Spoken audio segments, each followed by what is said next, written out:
question I wanted to ask you, Potsy, is the rumours are Dan Ashworth could be going to Arsenal. Could that also mean that he brings Rashford with him? Because Arteta's always loved Rashford. Ashworth loves Rashford. And you guys want a new sporting director. Would you welcome either of them at Arsenal?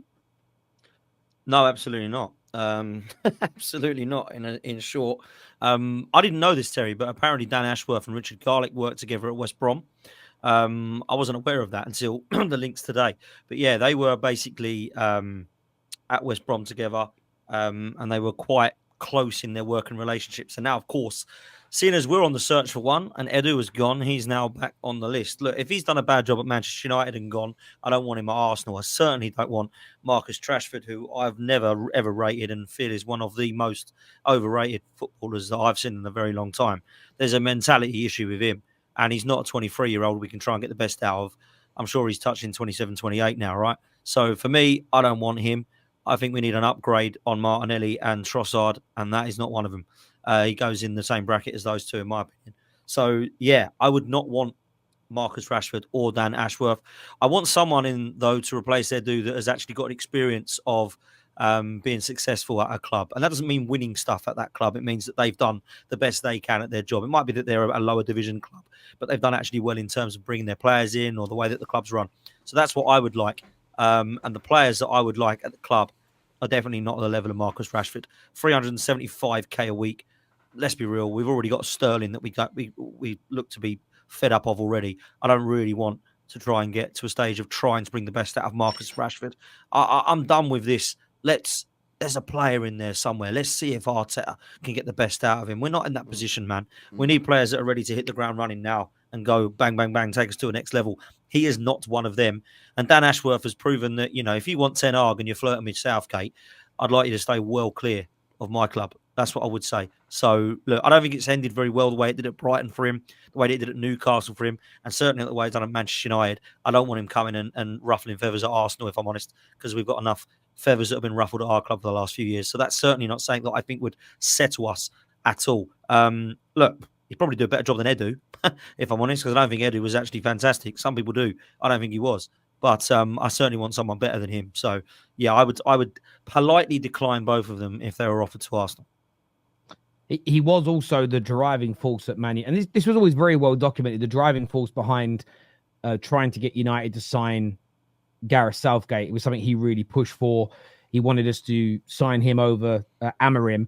I mean, that's the one thing I'd say to Arsenal fans about the hire of him is if you move on from Arteta and Ashworth is in charge and has the final say on who you hire as manager, he shortlists. There's some good ones on there. Thomas Frank I quite like, but Thomas Frank, Southgate, Potter, these are the kind of individuals that he so far has suggested to the last couple of clubs that he's been at. And that would be a worry to me personally. 100%. And let's be real, those managers, they should not be going to Manchester United or Arsenal. Let's just say it how it is. They can probably do a good job mid-table, which is why Potter did quite well with Brighton, which I'm sure is why Southgate would go and do well with some of the lower division clubs. But let's just be real, man. You don't want them sort of names linked with Arsenal, Man United. Which is why you're now happy with Amorim, and you wouldn't have been happy with Potter or Southgate, right? So, look, I don't think that's happening. He'll just be added to a long list of names. We're linked with Campos, we're linked with Alabe, we're linked with, obviously, he's been added to the list. We've been linked with about 5 or 6 individuals now. So, he's just going to be added to the list now that he's available. And it's just timing, I think, more than anything. Yes, there's a relationship with Richard Garlick, I'm sure, but I'll be very disappointed if we got him. What's the job description at Arsenal for the sporting director? Clean Arteta's boots. That's what it's going to be, isn't it? You know that? Because he's got the power, man, at that football club now, bro. That sporting director is just... honestly, man, he's second in command. Bro, you're right. You're right, man. You're right. You're not even... you're laughing and you're tongue-in-cheek, but you're not wrong. Arteta's got a lot of power, man. He's got. I think he's got too much power. I think that. Well, I think we got back to the Wenger day, man. I think he's just the mini Wenger now. Like when Wenger had the say and everything. I don't want a sporting director because what they're supposed to do, direct the traffic. For me, that's what Mikel Arteta might be saying is, look, I don't need one. Let me do it. Me and Richard Garlick will work together to bring the guys in. I'll have a say on who I want. We'll go from there. And I think the Cronkies might just go, all right, Mikel, sounds good. Right, I'm off to the Colorado Rapids now and the Denver Nuggets. See how they're getting on and the Rams. Cheers. Let us know if you need anything, Mikel. because that's what honestly I think they do, man. I don't think these Cronkies are all what they're sold out to be, man. A lot of people seem to think they've done a great job because they've got us challenging again, but let's just be real, man. We were doing a hell of a lot better without them. Are they upgrading your stadium? Are they going to upgrade your stadium? Yeah, I would say, yep. So they're going to do that again. They're going to go through that whole thing again where they say, "Oh, sorry, we can't spend any money now, guys, because we're updated." But when we've upgraded Emirates to a 70,000 seated stadium, then we can compete with Real Madrid and Bayern Munich. Are they going to say that again? Imagine if they say that again. Brother, you're hearing me, bro. You're hearing me, and look, they're saying it's.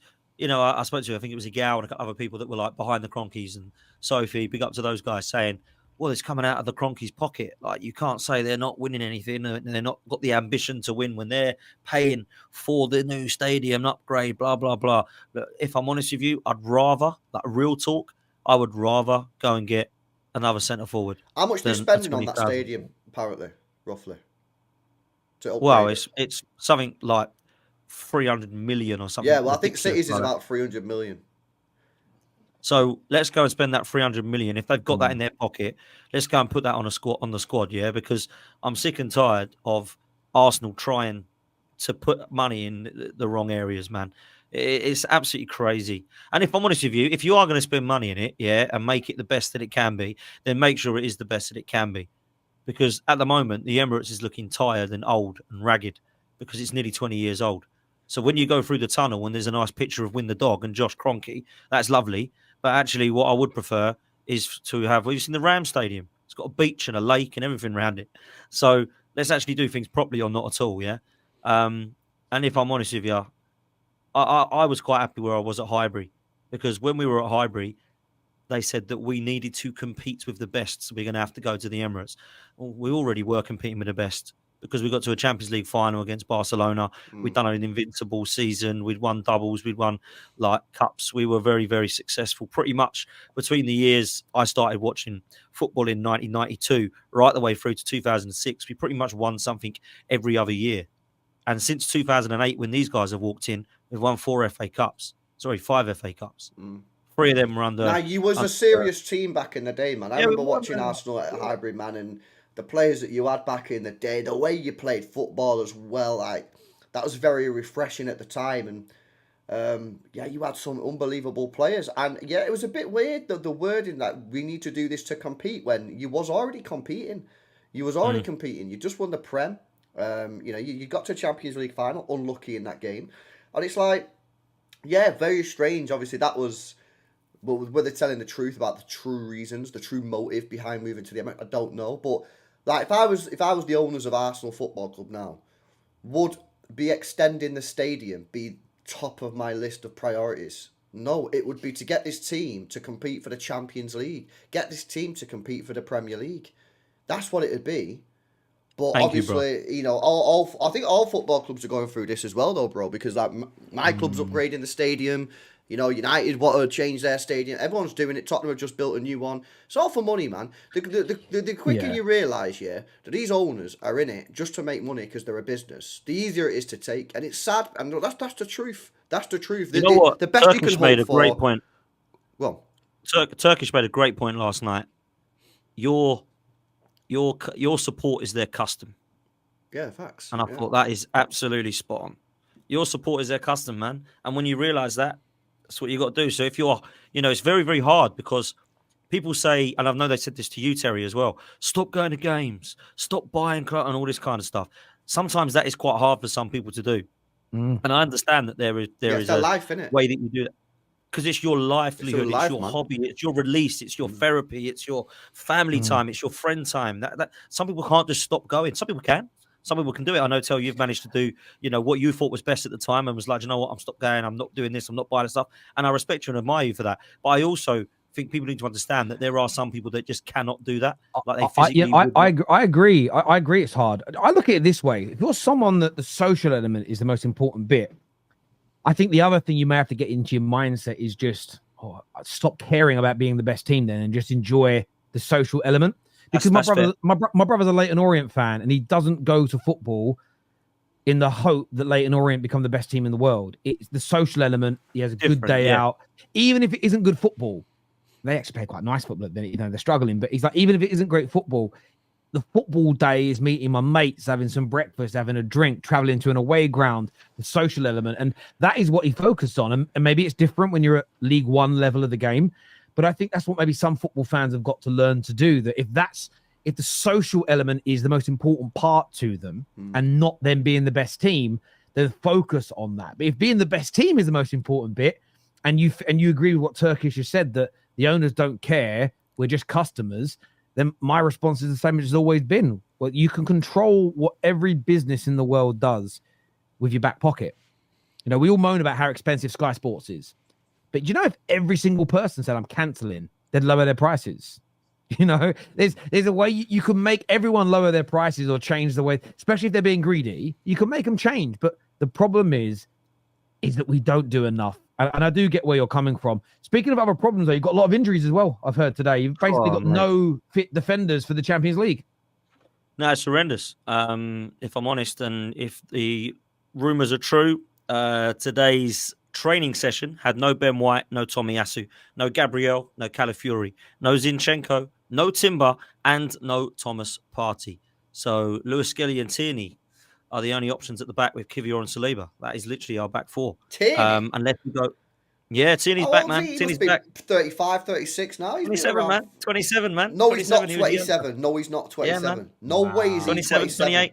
Chat, someone back check this. No way is Kieran Tierney 27 years old. We signed him at 22, bro. 6 years ago, 22, we signed him. I feel like this guy's been around football for about 20 years. Are you being serious? Yeah, that is mad. Yeah, I think it's 27, 28. I'll check it, but I think he's 27, 28. Someone in the chat will know. But that is potentially our lineup at the moment. It's absolutely mad. 27 he is, yeah. It's mad, isn't it? So, insane, look, we are in a position where he might need to play. And I think he's been treated quite badly, if I'm honest. I don't think he's been as miserable as what Mikel Arteta seems to think. But he's going to have to play him now. Miles Lewis-Skelly might have to play fullback. And Kivior and Saliba are literally all we've got. We are buying injury-prone defenders. This Calafiori is added to that list. He can hardly kick a ball. Tomiyasu's played 6 minutes. Zinchenko's played one game of football. Now he's out again. We've got Gabriel with a muscle injury. Obviously, we know about Ben White, who's going to have now surgery. It's crazy. I mean, Josh Nichols or Miles Lewis-Skelly might have to be the options, and Tierney, obviously. That is it. So we're in a bit of a situation that Man City were in a couple of weeks ago when Simpson Puzzi was playing.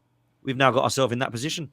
And it's crazy, but Man City and Arsenal got the smallest squads, man. Where are you in the league, in the Champions League? Where are you? I think we are literally 7th or 8th at the moment. But I think we will, to be honest with you, we win our next 2 home games against Monaco and Zagreb.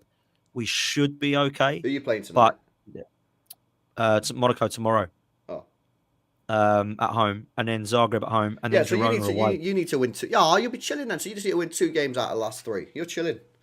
You get that top. I mean, 8, you'd like to think in the home games, win our 2 home games, we should be okay for the top 8, unless something drastically goes wrong. But you never know with this new format. I'm just guessing at the moment what points people need. But when I look at our squad right now, it ain't looking good, man. It really ain't defensively, and we're stacked. Do you know it's mad? We are stacked defensively. We have got so many defenders, and they are literally all either injured or injury prone. It is just a madness to think that. Yeah, Calafiori's had quite a lot, like in his short space. Like they seem to be quite short ones, but it's a few weeks Niggles, here, Niggles every. Yeah, it ain't good, Terry, because this was with Tomiyasu, and apparently Calafiori had some problems when he was over in Italy at Roma and Bologna. I think he was an injury prone player back then as well. People were saying. I mean, if you go on transfer market, you might actually see. But what is that? I mean, this is to be fair. I'm not making excuses because we've been poor when everyone has been fit, but you can't really. This is bare bones now at the back. This is absolutely bare bones at the back. It really is. So we're trying to struggle now to put a back line together. And 2 of them might have to be the under 18 kids or under 20, whatever it's called now, under 20-year-old kids. So it ain't looking good, man. I mean, look, we've got some very winnable games coming up. So, it's not like we're going to go and play Villa away, City away, and Spurs away with these guys like we were at the start of the season when our fixtures were that. Now we've got no players available at the back. You'd like to think, because there's a lot of rumours suggesting it might just be for this game, and it might be the weekend. A couple of them are fit, so hopefully that is the case, and we'll be okay against Monaco. But let's hope Balogun don't score against us, tomorrow night, and come back and ruin the party for us. I am worried at the moment if that news is correct. But again, they've been missing in training. What does that mean? Are they training separately?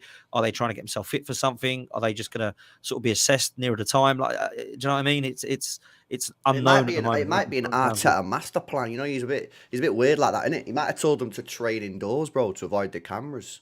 You know what he's like. Oh, have you been reading Zinchenko's book? Is that what it is? Apparently, that's what he said he does. Dark arts. Yeah, he's a strange one, that Mikel Arteta, mate. So who knows? He might have a fully fit back line by the game tomorrow. You never know, innit? Well, you'll be chilling anyway. You'll get that top 8. You'll get that top 8. 2 wins out of 3, you'll get that top 8 easy.